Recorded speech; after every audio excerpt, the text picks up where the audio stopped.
So thank you all for joining us tonight. Welcome to Feminist Kitchen, which is a online space co-created and curated by Feminist Workshop. And I owe a huge thank you to my colleagues Mariana and Josh, who did significant work in the background and will be also our tech support during the evening. This is the 6th edition, and previous conversations you can find on their website. So we will share the link if you're not already familiar, but I assume you already know the space. My name is Marija Jakovljević. I am Serbian feminist. I'm based in Belgrade, and I'm active both locally and internationally. And tonight I will moderate this call. My work sits on the intersection of peace building, feminism, social solidarity, economy, and humans and environmental rights. And I'm super honored to be part of this space. My guests tonight are Magda Fabianczyk and Iryna Tyshko. I will allow them more space to introduce themselves. But just a brief information that Magda is co-founder of POMOC, a grassroots political home for Eastern Europeans living in the UK. And Iryna Tyshko is a gender expert, head of public alliance political action of women in Ukraine. We will again be supported by our artist, which is Viktoriia Cherniakhivska, and she will give us a brief introduction of what we are going to do tonight. So I'm inviting you to take a drawing kit, like a paper, pen, some colors if you want, whatever, to doodle along the way. We figured out that it helps people concentrate when you doodle, and Viktoriia will guide us through some beautiful spring art, because we want to bring new energy and hope in these challenging and terrible times. So I want you to use this opportunity to bring also a bit art into this maybe not so easy topic. We will start now with getting to know a bit more our speakers, their context, and their work, and then unpack several questions related to elections, and finally open floor for your conversation, for your comments, questions, whatever you have. So we'll try to be mindful and create as much spaciousness as possible to have this interactive. So without further ado, I will firstly invite Iryna to share a bit about herself, her work, her context. Here you are, over to you. Yeah, good evening. Thank you, Maria. Thank you so much for the invitation. I'm glad to see you all, and I have a good news. I'm alive, still alive. We all alive and make resistance during this horrible war.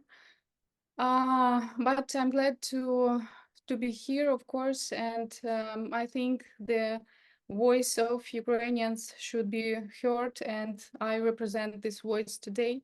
I will speak as a feminist, as a volunteer, as Ukrainian, because I do all these things because this hard time we should do all we have to do, yes, what we can do, of course.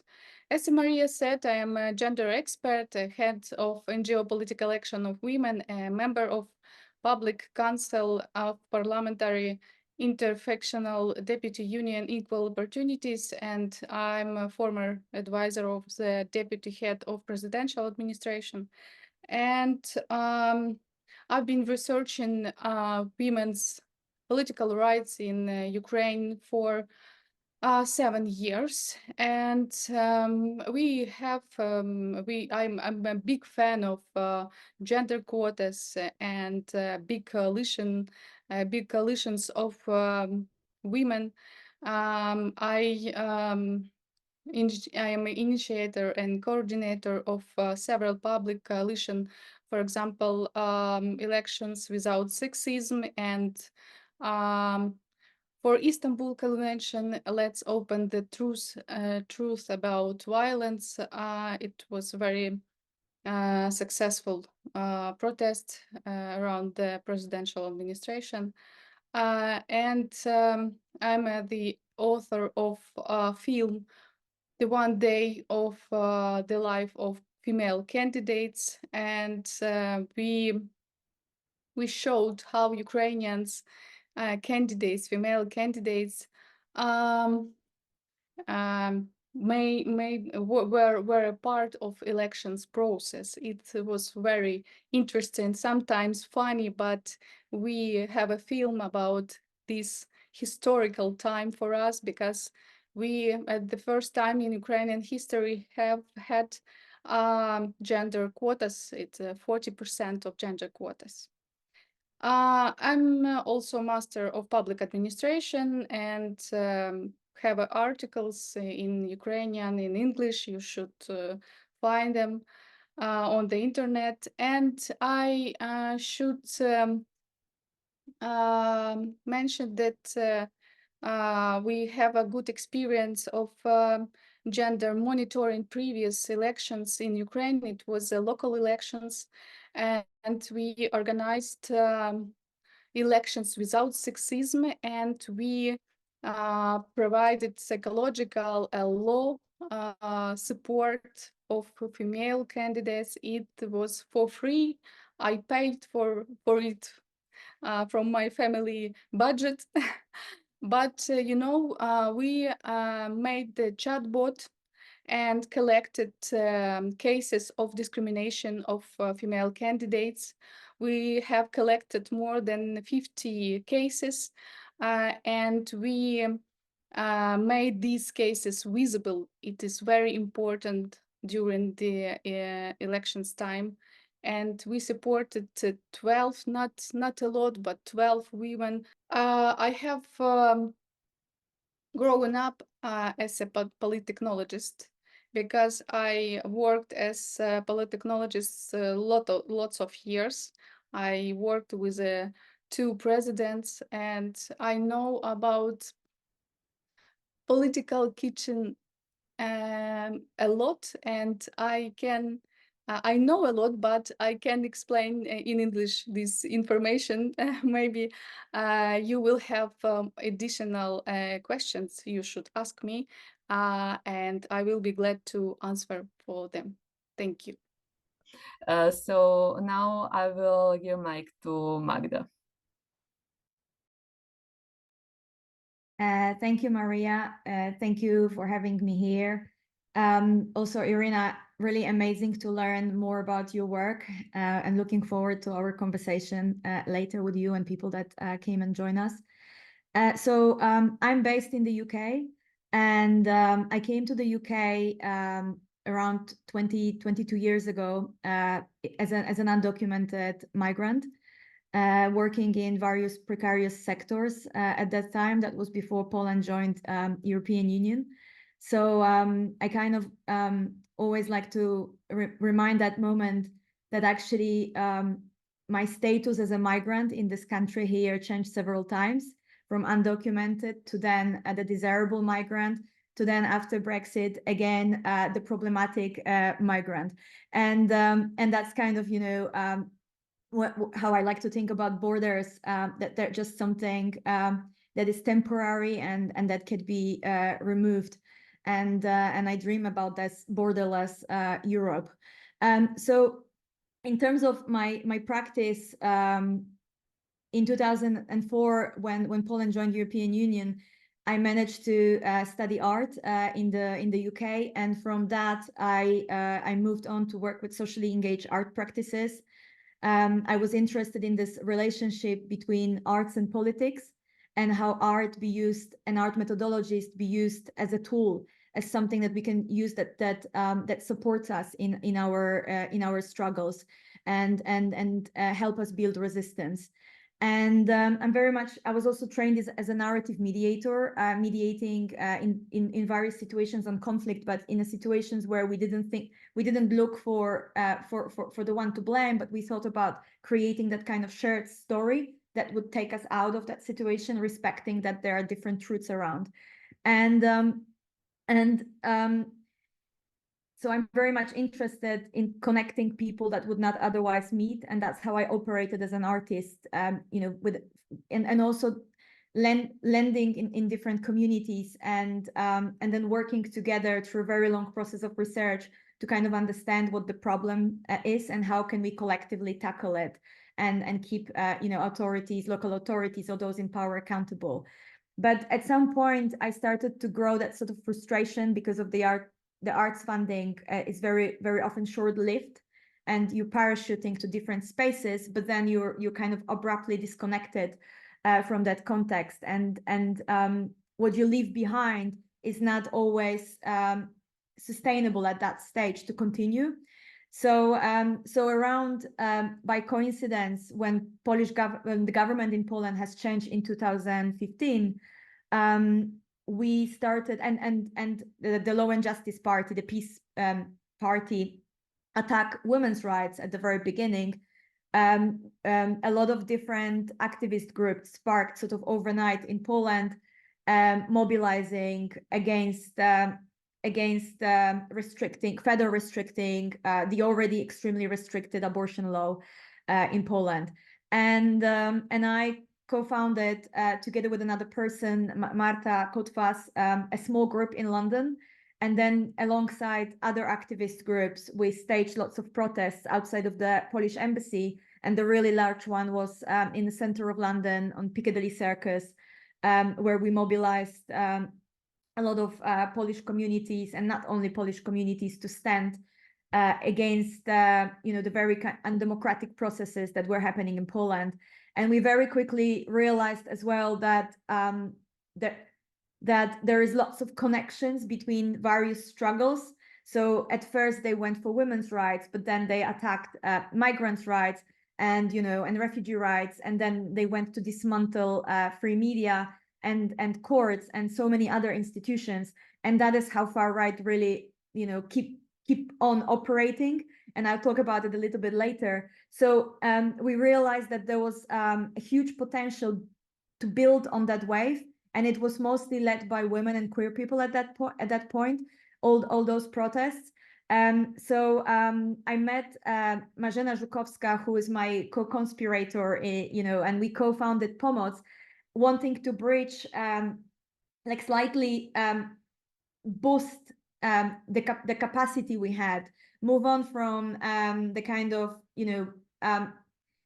those spaces where we react to building something long term and thinking about, okay, how can we, this is not going to be this is not a short-term struggle. How can we build an organization that can organize us, so we can build that power, and we can move from standing, we can build that power in solidarity with other communities here in the UK as well. And POMOC at the moment is this, we want to see it as this grassroots political home for Eastern European migrants. So it started from working just with Polish migrants, but we quickly understood that there's lots of connections between us as Eastern European communities. And now POMOC consists of many different, people that would identify themselves as rooted in different kind of national contexts. And we built that, so we would like to see us as that kind of organization that enables hubs that grow in different localities in the UK. Currently, we work in Liverpool, London, and Birmingham, building like a locker kind of pressure hubs where we mobilize and organize Eastern European communities, but bridging political education with campaigning. So when we grow leaders, they are very well trained in anti-racism. They understand the kind of intersectionality of how oppression operates on multiple levels, and how when we stand together against a hostile environment, we are also, able to move to stand for trans rights, and we kind of shift between those different spaces. So that's a little bit about POMOC. I will probably talk a little bit more later when we have our discussion. Perfect. Thank you, Magda. I will give space now to Viktoriia to present herself and bring some artistic magic into the room. So, hello, and my congratulations. We finally have spring. Today is the 1st of March, and together today we are going also to invite spring as Ukrainian ancestors were doing, because they were not sure that spring will come. They were afraid, what if winter stays and they will have no harvest? So people were trying to call, to invite, to welcome spring to come and to bring rains and warmth and everything. And people were trying to invite her as loudly as they could. And one of instruments was, for example, spring songs named Веснянки. In Ukrainian, Vesna, spring. So Веснянки are like spring songs. And usually it was a girls' work. So girls were singing as loudly as they could in their villages, near houses. And these voices were like connecting through villages, through distances. And spring was like imagined as a live being. So she was a girl with freckles and with a green branch in her head. So she should come. And people also were singing. Also, they had like dances, round dances, хороводы, that also had a lot of there are different meanings. Some people say that it was meant how birds fly to the warm places and back. Some people say that it meant like how sun goes on the sky. So different like translations to our language. And also people believed that spring comes on wings of birds, migratory birds who fly when they feel cold and then they return back. So people were happy to see birds when they return, because it meant that also spring comes and warmth comes here. So they were singing also this Веснянки, spring songs for birds. And for example, in Ukraine, our migratory birds are storks, cranes, larks. Larks were like maybe the most important, because in spring people were baking жайворонки in Ukrainian, larks, such like bird-like buns. And so women were baking these buns, looking like birds, and giving this жайворонки, these larks, to kids. And kids were taking these buns with them and running through the village and like crying happy, like something, pretending that these larks are already flying, so they are already coming to us. And sometimes these buns were even put on trees like birds, or kids were wearing them on head, like it flies, like this way. And they were eating these buns just in the evening after they did this work of calling birds. And today we also will be like inviting these birds and larks, and in the chat you will see some images. They will be added. Thank you, Mariana. And what I propose to do today, to call our spring. So you take a piece of paper and a pen or pencil, what you want. First, you draw a silhouette of a bird. This one pretends to be a lark. I don't know if it looks like a lark, but you may draw any way you like. So you draw a bird. First, you draw a silhouette. You may draw any way you like. Just something that has to be wings, something has to be like a body. Oh, and this is not a lark. It's this one pretends to be a swallow, also one of migratory birds. And then during this, while you will listen to serious discussion, you also can draw anything you want, any symbols inside of this silhouette, like we fill it with pictures. And on previous meetings, some people were writing like sentences from the discussion also in their images. So if you want to not be like distracted, you may write these phrases from discussions that you want to remember. So you just first draw a silhouette and then you fill it with any symbols you like. So you can draw anything you want, anything that inspires you, and we fill these birds. That's this artistic part that is proposed today. So I have first question for Iryna to give us an overview of the situation in Ukraine regarding prospective elections. Like, what are pros and cons of having elections during or after the war? How people feel about elections? To give us a bit information about logistics of organizing elections in a situation of war, what are implications of having them now or after, and also please to brief look at the level of political values. When we have this situation of global sliding to the far right with some sporadic cases of leftist wins, what would be your estimations of voters' preferences in Ukraine? And also maybe if you give us some reflection on what are the positions of the leftists, like are they getting involved because they used to be skeptical towards elections. So of course, if there is anything else you want to add, feel free to ground us and provide us some context for this conversation. I should start from the situation in Ukraine, about political situation in Ukraine. Ukrainian politicians have signed some, have made some decision. They will keep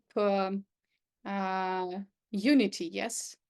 And by the way, we now have situation when Ukrainian power push on Ukrainian opposition parties, and it's typical for Ukrainian situation, but it's dangerous for Ukrainian reality and for our country, for our security too. By the way, if if Russia hadn't made full-scale invasions, we would have had Verkhovna Rada 10th convocation, and we would have historical record of women in Ukrainian parliament. It could be before 200 of women in Ukrainian parliament, but it's not possible during the war. And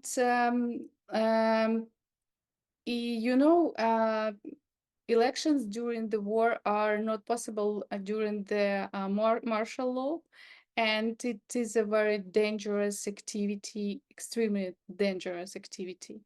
We can lose our these elections can lose legitimize, and people can't elect in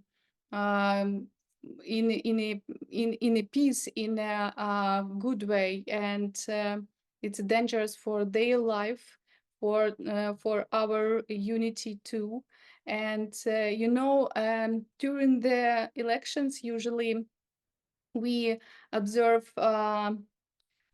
political battle, and it's very dangerous for Ukraine now.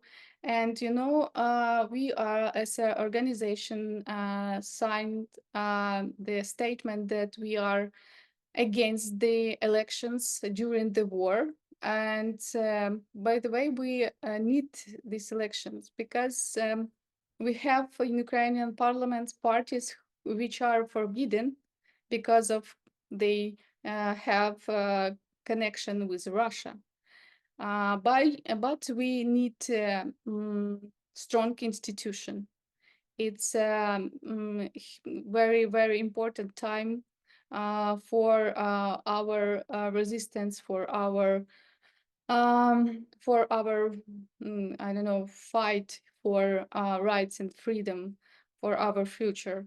And but we, our institution, our government and civil society, we are preparing for post-war elections. We try to understand how we should connect with people abroad, because they didn't have opportunity, physically didn't have opportunity to vote. And we should change our law, because lots of refugees, Ukrainian refugees abroad, and as you know, following our laws, people who are abroad more than 90 days can't get their passive and active voters' rights. And we as civil society, as a feminist organization, we are in the process for changing this law. And, you know, we can't imagine how is it will be possible, but now it's a very dangerous time. What about the leftist and pro-right or right parties? Lots of leftist parties were connected with Russia, and they now they are forbidden. In Ukraine, for example, Communistic Party, Socialistic Party. You know, now we don't have a right or leftist parties. In Ukrainian parliament, we have more conservative and more liberal parties. We have party which are claim about the LGBT rights, and they provide the opportunity for people who need like cannabis less like cannabis aid, yes. And I didn't expect that we can approve this law during the war, but we have a big discussion about the LGBT rights because we have lots of soldiers who represent this group. We, as you know, we implemented Istanbul Convention during the war.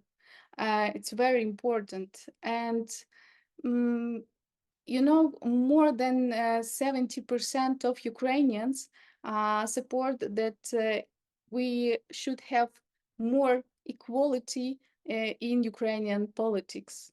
And more than 70% of Ukrainians support that LGBT groups should have the same rights, the same opportunity. But of course, I think it is because we have not just challenges during the war, we have the opportunities, and we should use it. I know that this year will be very dangerous for all world, because it's a year of elections in 60 countries across the world. And you know, we observe the situation all over the world, and I know that lots of pro-right parties and leftist parties have the same opinion as Russia.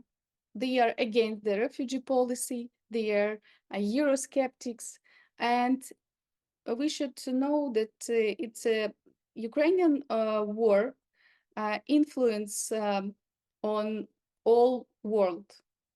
And in this case, we should be united, yes, we should be more attentive for our elections. And of course, we should not believe populists, because they try to fix all problems very easy, yes, in easy way.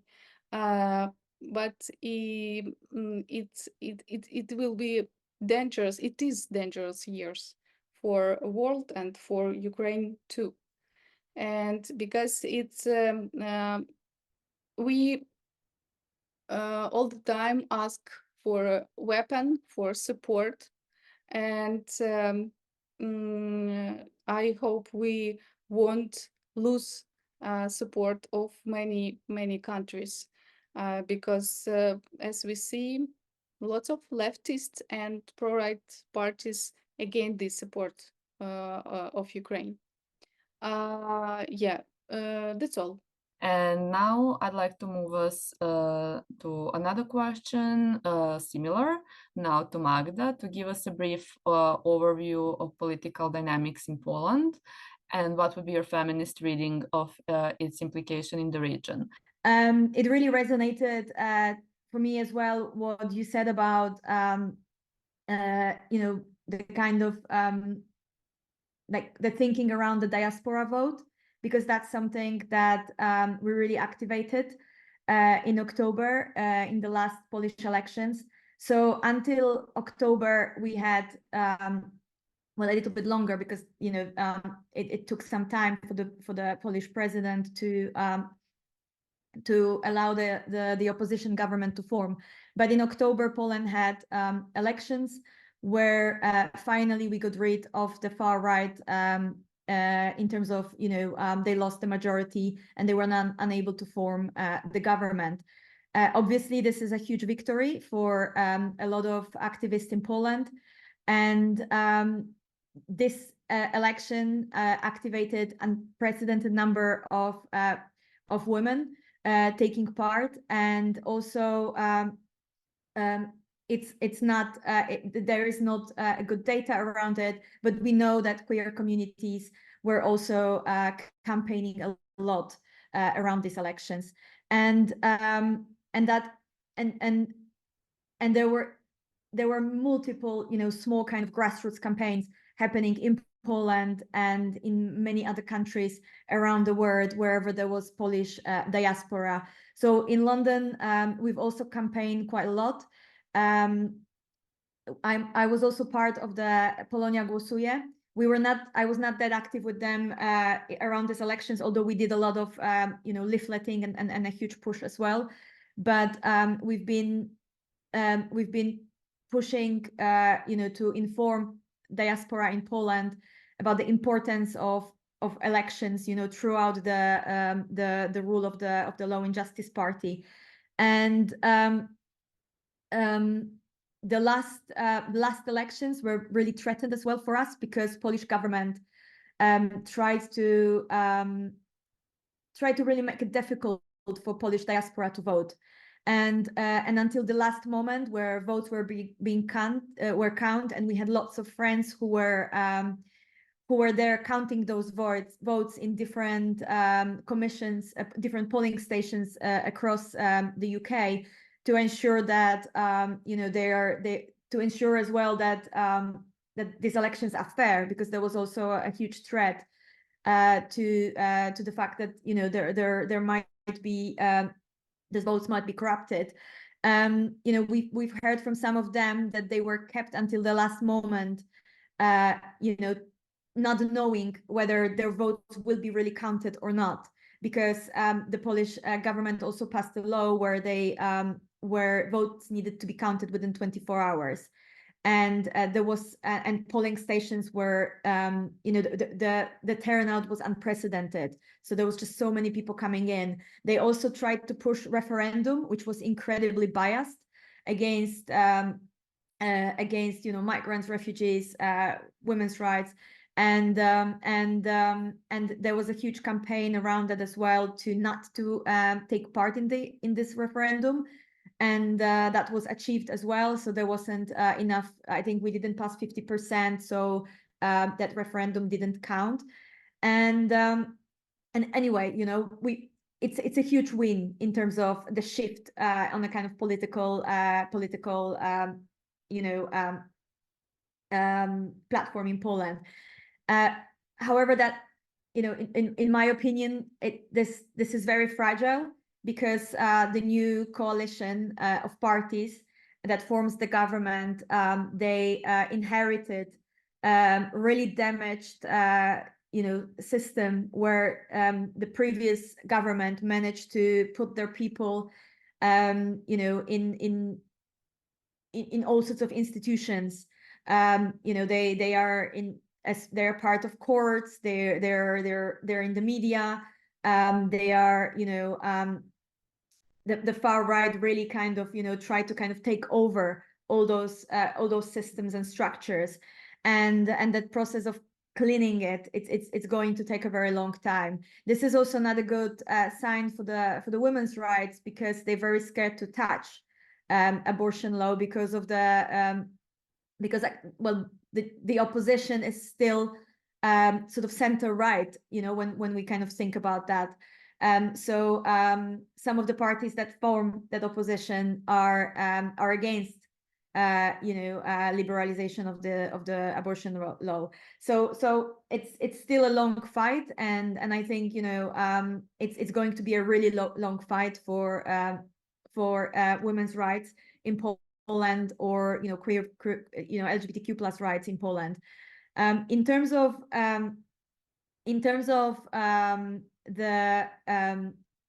the repercussions, you know, or the kind of relationships between what is happening in Poland and what might happen in Ukraine, I mean, it's really important for us, for Poland, to stay in proximity with the European Union, because any kind of government that, you know, any kind of shift of the government in Poland towards, I mean, away from the European Union, is ultimately sort of shift towards Russia, and that is obviously something which is which is a big problem, you know, and could affect the situation in Ukraine.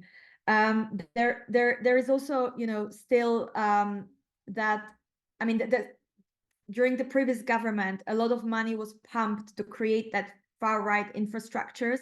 So, for example, every year we had the Independence March that is supposed to mark Polish independence, but actually what it was an incredible, you know, horrible display of hate and horrible display of you know, far right narratives, you know, and agenda in Poland.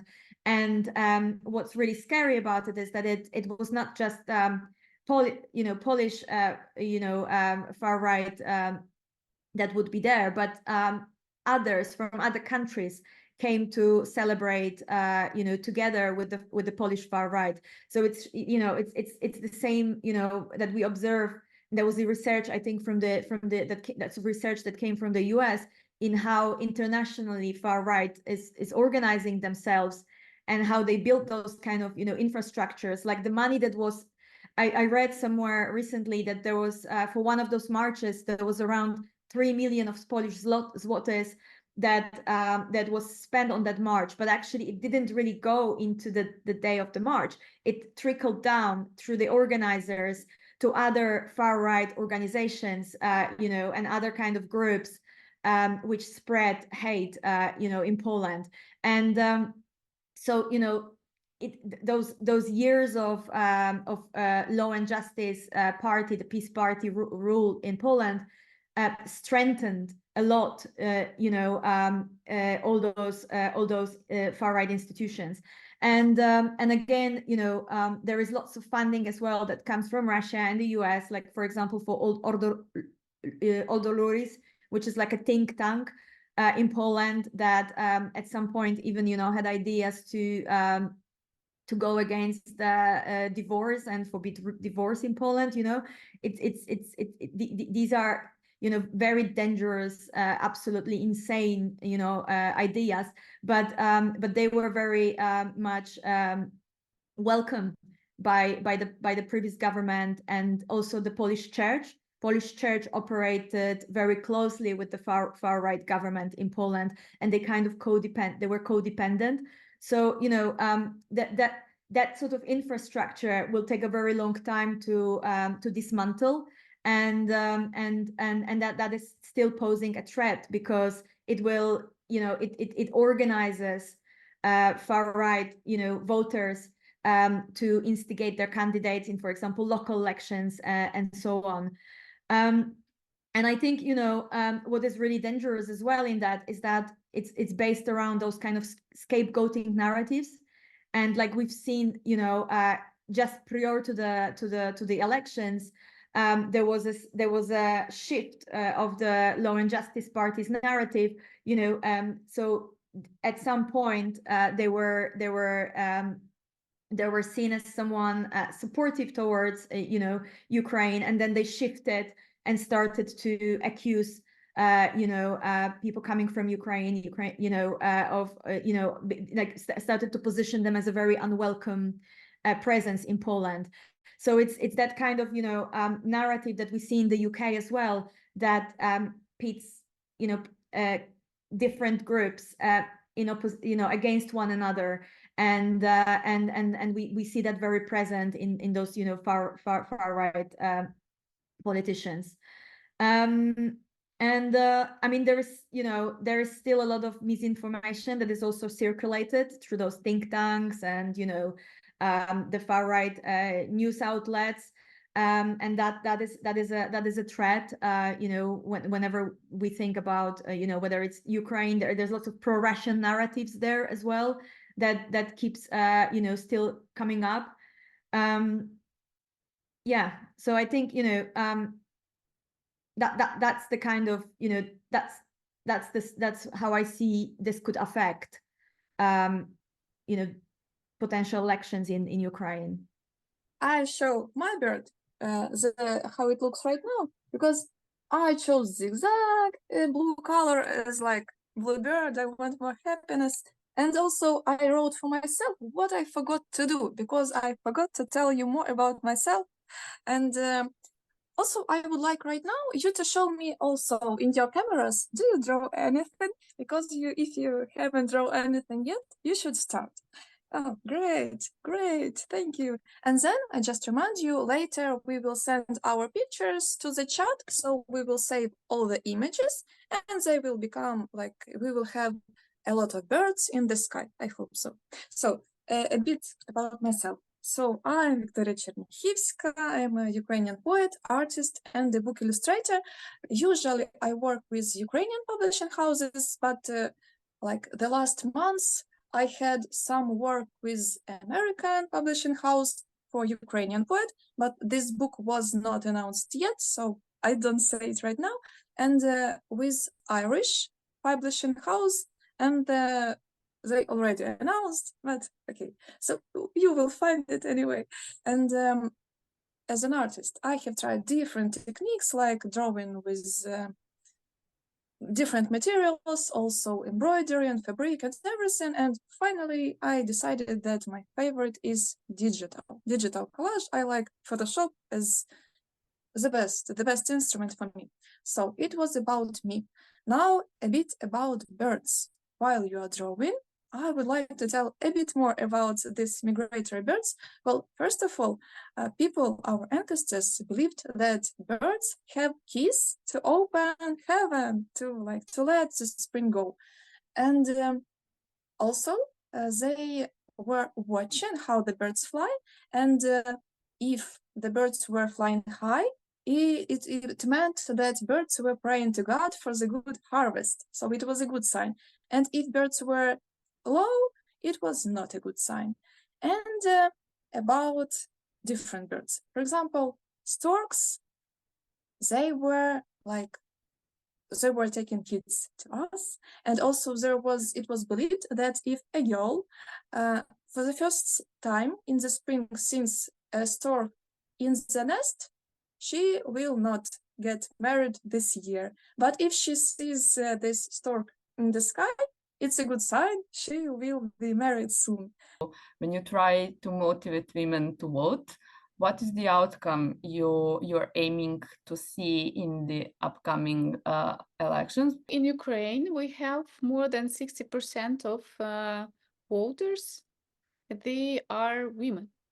Women in Ukraine very active vote, and but they vote for men. It's an interesting situation, but you know, in Ukrainian parliament we have 21% of women, and it's not enough for us, of course. We should work more with women, that they should imagine themselves as a candidates, and they should prepare for this activity before the elections. We try to teach them now to imagine, to take this role, and we established school politics without sexism, and school of leadership, women leadership. And from my experience, I know men in politics have the same prejudice, have the same feelings.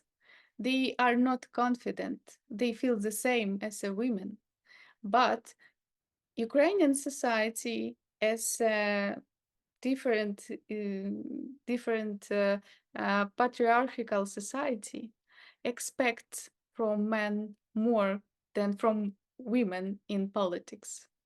And you know, we should, and we do it. We try to explain these women, and teach them use polittechnologists instruments, maybe. We teach them to speak loudly, to explain their aims, their ideas in appropriate way. And women should be understand that visibility in politics, it's okay, and they should do more for their visibility. You know, we made School of Women Leadership previous autumn, and we invited women from different groups, from the volunteers group, from local parliaments, from non-governmental organizations, and we tried to explain them that political career, it is possible for them. And we try to explain them that in which problems, in which issues they will face in Ukrainian politics. It's a sexism, it's a harassment, it is a discrimination. You know, we have some pool about the discrimination in Ukrainian politics, that we know that more than 55% of women faced with sexism, especially in media. And we understand that politics it is not place for women, but we should break this patriarchal rule, like women, Ukrainian women in Ukrainian army. They fight against the Russian soldiers and against the sexism at the same time. As we know that we should fight for our political rights, and I am as expert, as a member of women's movement and feminist movement. I will support women, because it is my mission. It is my fight for equal equal politics, yes, in my country.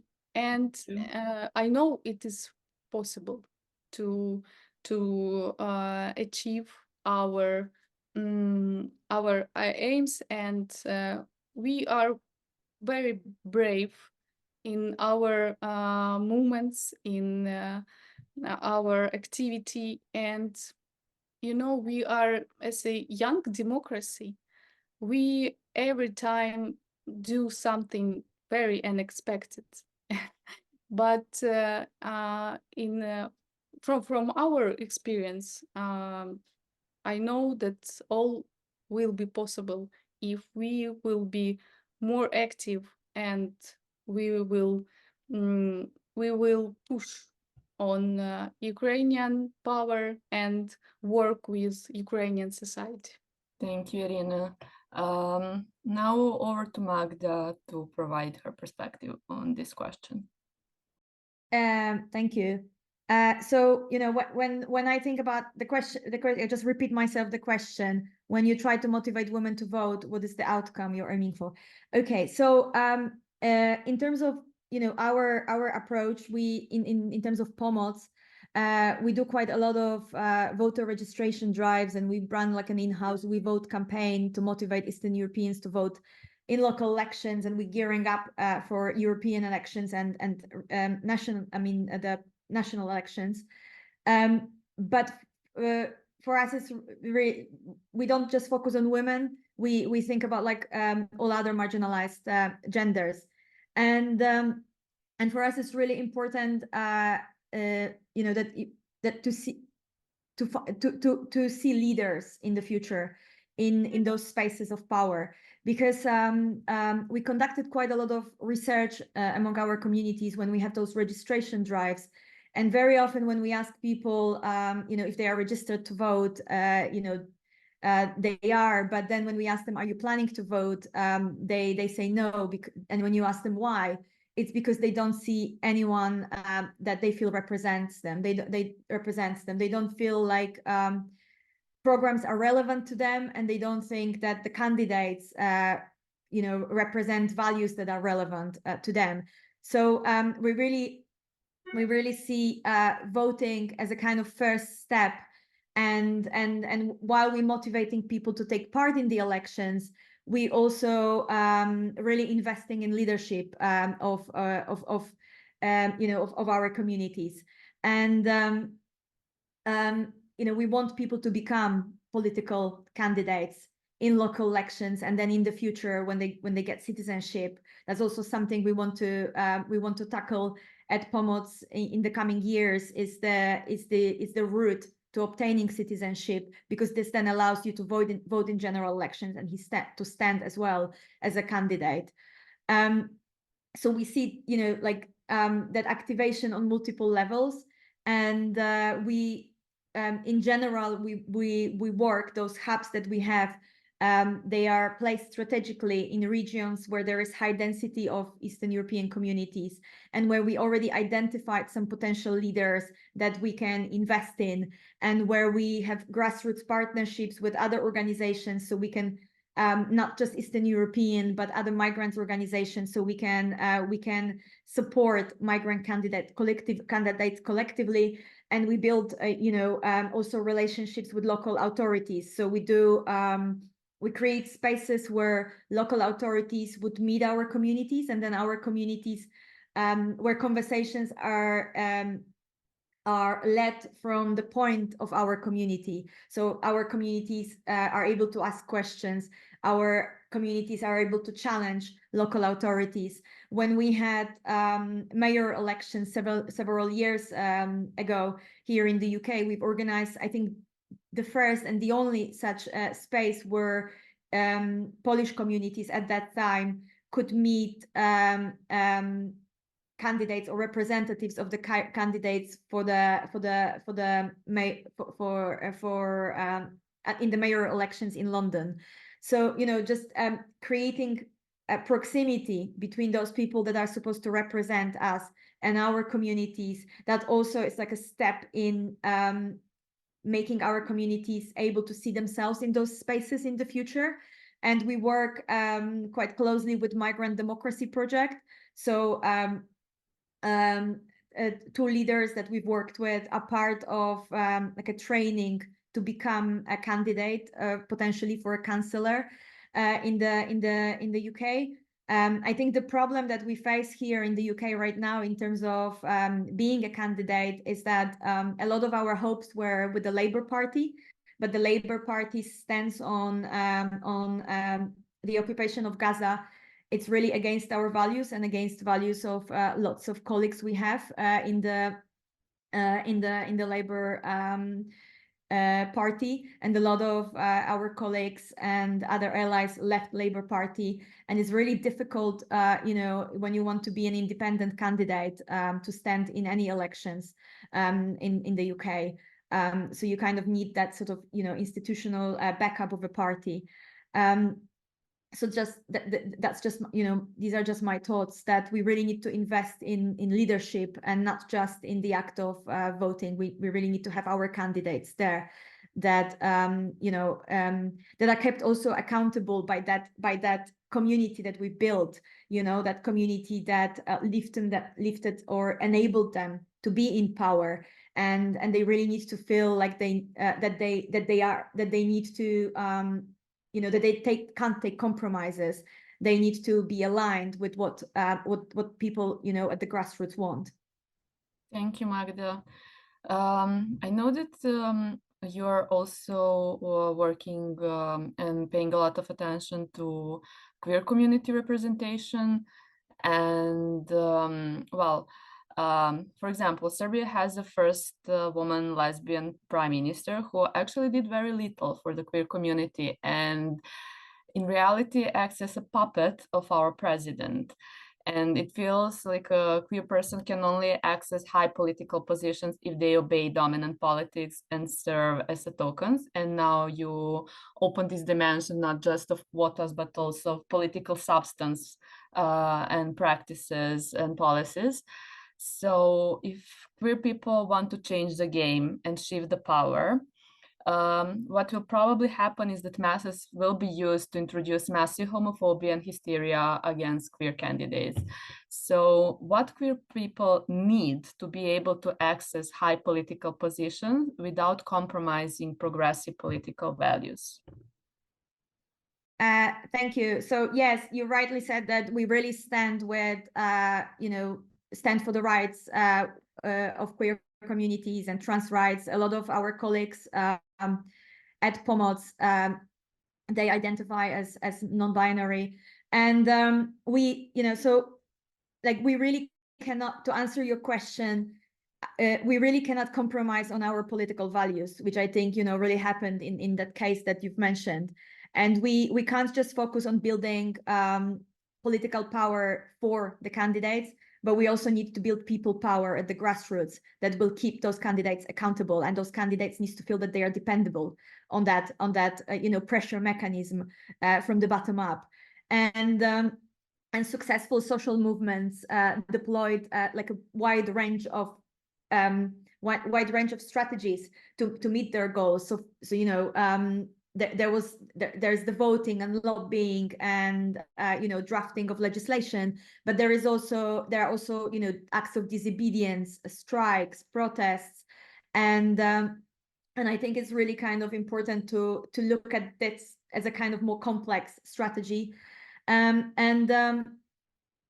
also it's not enough to just have lived experience you know, of marginalization. Like we also need to live up to our values, and we need to have collective interest at heart rather than just, you know, cling to power. But so when we think about like investing in leaders, you know, at through POMOC or at POMOC, we also bring this anti-racism training, and we I mean, not just you know, ourselves. It was actually a program that was developed with New Visions and two academics, Jessica Lumanisha and Margaret Ochianovac, and we really need to you know, we need to bring those educational elements so you understand that that leadership is actually it's not about like just the self-growth,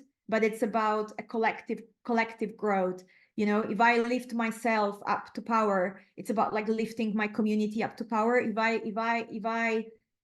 they invest in me, I'm just like this, I'm that kind of channeling you know, body through which I invest and then give it back to my community. So that's the kind of culture we are hoping to build. And you know, and I think as well, you know, like as feminist organizations, as migrants, you know, queer organizations, we really need to like as well lead through example. So like our strategy is very much rooted in solidarity. Like when we talk about like our rights, we then also recognize rights of other migrants and refugees in the UK. And, you know, we need to stand collectively, for example, against the hostile environment. And like I said, when I stand for women's rights, you know, and my body, my choice in terms of my right to abortion, then I, you know, need to stand as well with trans communities and you know, and help them fight for their rights. So it's about like building that solidarity and that collective strength and understanding that our oppressions are interlinked and you know, and what's the kind of root of all that. And yeah, I think I've went on a kind of long road and lost where I lost myself in thoughts.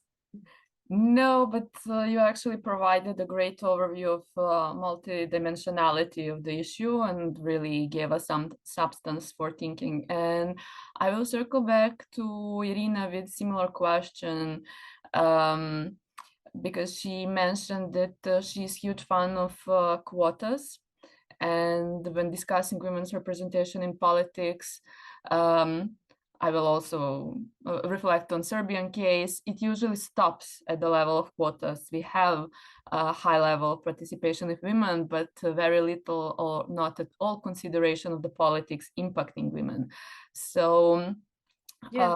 how we know that we know that it's not enough to have women position of power, because if we really conduct feminist analysis, we know that women can also perpetuate harmful, because we are all deeply embedded in these oppressive systems and oppressive politics. So what is your opinion? How to push the focus to feminist politics, to put it into practice and not stay on the mere level of quotas? Yeah, you're right. You know, I'm sure that Ukrainian women, as usually women all over the world, are not from the moon, and they are growing up in the patriarchal society. They have patriarchal thoughts, and of course, they vote for a man, and they have prejudice about themselves, that they can't be in politics, and men know about politics more that they know. But as we saw from from the previous experience of local elections, men who are prevail in Ukrainian politics use gender quotas like a politechnological instrument. You know, they all the time, every Ukrainian elections, men who are in the decision-making process say that we don't have enough women. We don't have enough women. But in Ukraine, women are more than 50% of population. Women in Ukraine have enough education, have good level of education, maybe higher than men, you know. But men, politicians, male politicians use quotas and ask for electoral lists their colleagues, their I don't know friends, and after the elections, these women they are avoid their participation, and men go to their seats, and it's like looks like a political corruption, and we know about it. So again, I'm sharing my bird that is now almost blue. So I add a bit of red to her. And again, maybe you will show your birds too. And if you feel that you are ready with the bird, you may send it just to our chat. So we will make a collage later.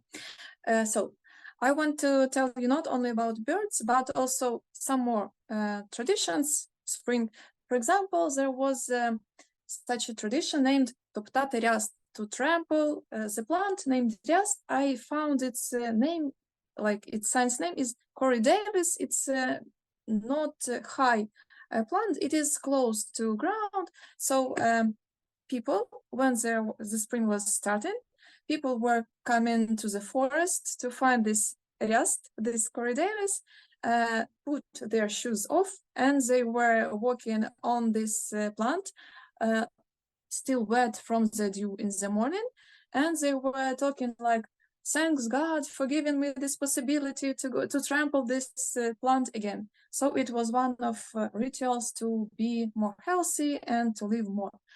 Also, one of traditions was to burn marana. People were imagining that winter can be named like Mara, Marena. They were making a big doll, decorated it with ribbons, with different things. And they were taking this doll with them, walking like a big walk, and then it was burnt, and people believed that they burn everything all winter, all problems, everything that was bad through the year, it is destroyed. So like now spring will come because winter was destroyed. And also about spring, one of like spring things in Ukrainian, March is Berezень month, the name of the month, and like it was named by the name of the tree Bereza, birch, because it is one of first trees that like wake up and become alive. So it was like real miracle, this awakening of the tree. That's why we have first months of spring is named March. This some spring things. So we are drawing. Thank you so much for bringing this lightness into the room. So let's conclude this part with some practical steps, but also dreaming. So I would like to invite both of our speakers to give us a few sentences before we open floor for the audience. Like, what would feminist politics look like in this situation when there is conflict, when there is war, when there is need to dismantle growing and very much stable far right, no need to be far, infrastructure and structure. So what would be steps for implementing it in Ukraine and in the region? You already mentioned a few things like education, mobilization, building solidarity, and so on. I'm just wondering if there is something you want to add. So I think for me, the feminist politics are very intersectional politics, or through that very intersectional lens. So for me, you know, feminist politics are pro-migrant, are, you know, pro-queer, pro-trans, anti-racist, and anti-capitalist.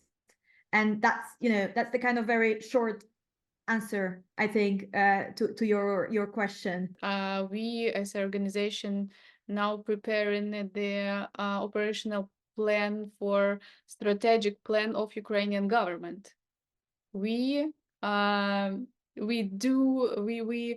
do this feminist policy in Ukrainian reality, but of course we should make our after the war, we will make our economy more economy of care, you know, because we more inclusive, more, I don't know, more safety, and without violence, of course.